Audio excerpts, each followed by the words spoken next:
नमस्कार, मैं हूं आपके साथ इश्तियाक अहमद और आप देख रहे हैं आर्य न्यूज।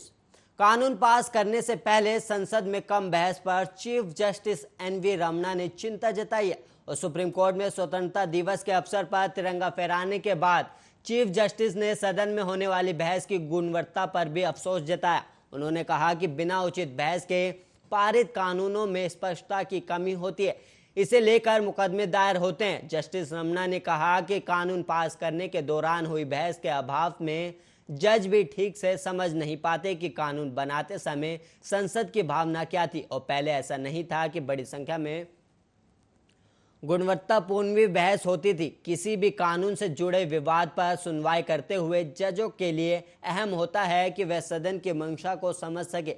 ऐसा ना होने से काम कर पाना अधिक कठिन हो जाता है।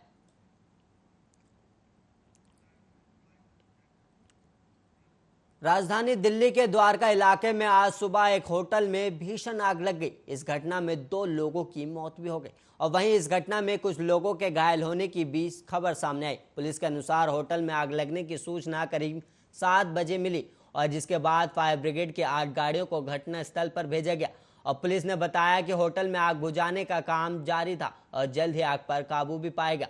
और पुलिस ने बताया कि दक्षिण पश्चिमी दिल्ली के द्वारका सेक्टर 8 में स्थित होटल कृष्णा में आज सुबह 7:25 पर यह आग लगी और इस 4 मंजिला होटल में आग की खबर फैलते ही यहां अफरा तफरी का माहौल बन गया और फायर ब्रिगेड की 8 गाड़ियां मौके पर आग बुझाने में जुटी हुई हैं और वहीं अब तक घटनास्थल से 2 शव बरामद किए गए। हालांकि शवों की शिनाख्त नहीं हो सकी। शवों को पोस्टमार्टम के लिए डीडीयू अस्पताल भेज दिया गया था और पुलिस ने बताया कि आग के पीछे का कारण शॉर्ट सर्किट हो सकता है।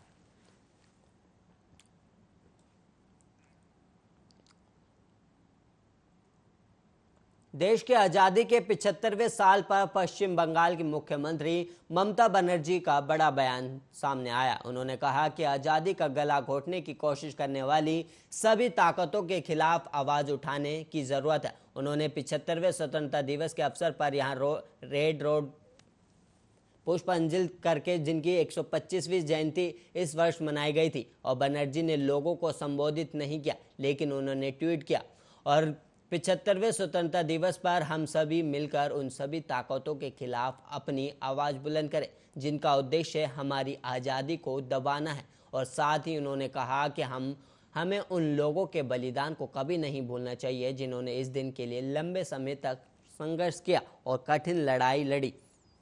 मेरी सभी भाइयों और बहनों को हार्दिक शुभकामनाएं। जय हिंद। कार्यक्रम में राज्य सरकार की विभिन्न योजनाओं और ध्वज फहराया और एक परेड के दौरान पुलिस की विभिन्न शाखाओं की सलामी ली। मुख्यमंत्री ने विभिन्न पुलिस कर्मियों को उनकी वीरता के लिए सम्मानित भी किया और उन्होंने पुलिस स्मारक अभियानों पर आधारित रंगारंग झांकियां भी निकाली गई।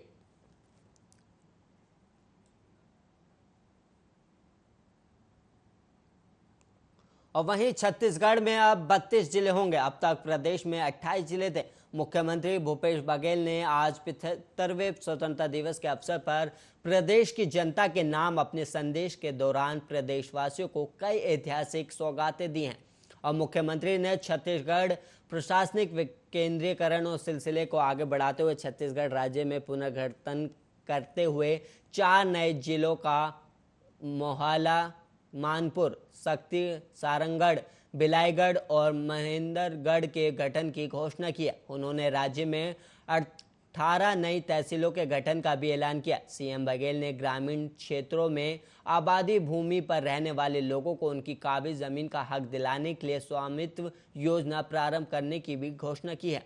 रायपुर के पुलिस परेड ग्राउंड में ध्वजारोहण के बाद सीएम बघेल ने प्रदेशवासियों को स्वतंत्रता दिवस की बधाई और शुभकामनाएं दी और उन्होंने राज्य में राजस्व संबंधी कामकाज की जटिलता से राहत दिलाने के लिए नामांतरण की प्रक्रिया को सरल करने, सभी जिला मुख्यालयों और नगर निगमों में महिलाओं के लिए मिनी माता के नाम से एक उद्यान विकसित करने और प्रदेश के महाविद्यालयों में प्रवेश के लिए आयु सीमा को बंधन में समाप्त करने की घोषणा की है।